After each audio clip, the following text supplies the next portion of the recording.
اللہ رب العزت نے 5 وقتوں کی قسم کھائی۔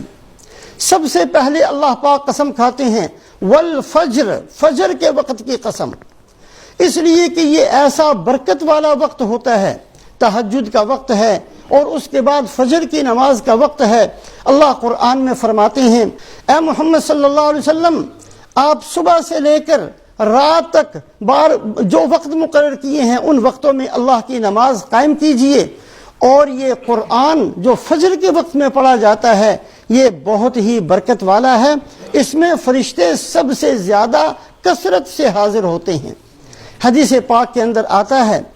کہ اللہ پاک نے جو فرشتے متعین فرمائے ہیں، دن کے فرشتے الگ ہیں، رات کے فرشتے الگ ہیں۔ رات کے فرشتے صبح کو آسمانوں پر چلے جاتے ہیں اور دن کے فرشتے آ جاتے ہیں۔ آسمانوں سے جو فرشتے آتے ہیں زمین پر اور جو جانے والے فرشتے ہوتے ہیں ان کا اجتماع ہوتا ہے فجر کی نماز کے اندر۔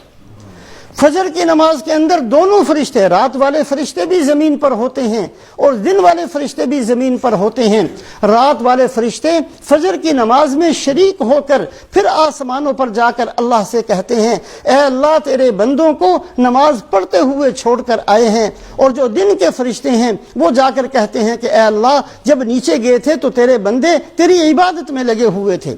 ان قرآن الفجر کان مشہودا، فجر کی نماز کے وقت میں جو قرآن پڑھا جاتا ہے اس قرآن کو سننے کے لیے بہت بڑی مقدار میں آسمانوں سے فرشتے اترتے ہیں۔ اسی لیے رسول پاک علیہ السلام کی عادت شریفہ لمبی فجر پڑھانے کی تھی۔ فجر کی نماز کے اندر سب سے لمبی رکعت ہوتی ہیں، زیادہ قرآن پڑھا جاتا ہے، قرآن پاک کا لمبا حصہ پڑھا جاتا ہے، اس لیے کہ یہ ایسی نماز ہے جس نماز کے اندر رات کے فرشتے بھی موجود ہیں اور جس نماز کے اندر دن کے فرشتے بھی موجود ہیں، اور وہ نماز کے اندر شریک ہو کر پھر رات کے فرشتے آسمانوں پر جاتے ہیں اور دن کے فرشتے اپنی ذمہ داریوں کو پورا کرتے ہیں۔ ان قرآن الفجر کان مشہودا، قرآن سننے کے لیے فجر کی نماز میں فرشتے کثرت سے آتے ہیں۔ حضرت عمر رضی اللہ تعالیٰ عنہ کا زمانہ، حضرت عمر رضی اللہ تعالیٰ عنہ نے نماز کے اندر، فجر کی نماز کے اندر ایک بندے کو دیکھا، ایک صحابی کو دیکھا کہ وہ موجود نہیں ہیں۔ فجر کی نماز پڑھنے کے بعد ان کے گھر تشریف لے گئے،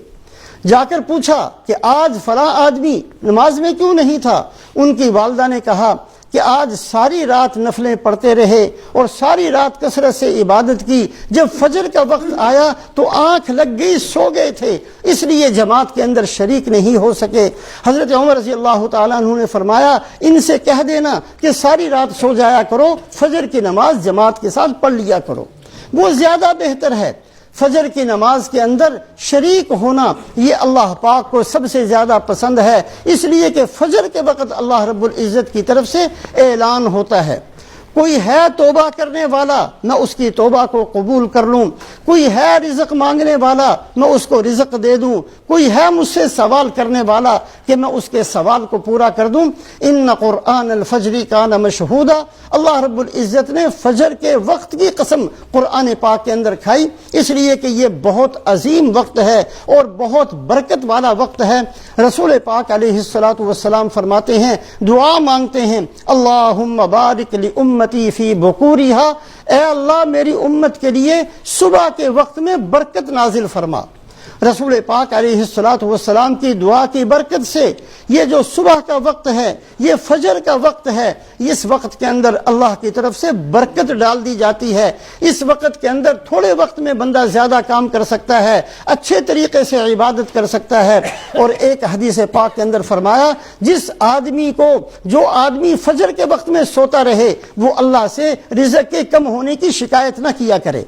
اس لیے کہ اس کا رزق تنگ کر دیا جاتا ہے۔ اس بندے نے جو برکت کی چیز تھی وہ گنوا دی ہے سو کر۔ اس لیے صبح کا وقت، فجر کا وقت اتنا عظیم وقت ہے کہ اللہ رب العزت مخلوقات میں سے جہاں رسول پاک علیہ السلام کی جان کی قسم کھاتے ہیں، جہاں اللہ پاک فرشتوں کی قسم کھاتے ہیں، جہاں اللہ پاک کوہ طور کی قسم کھاتے ہیں، جہاں اللہ پاک آسمانوں اور زمینوں کی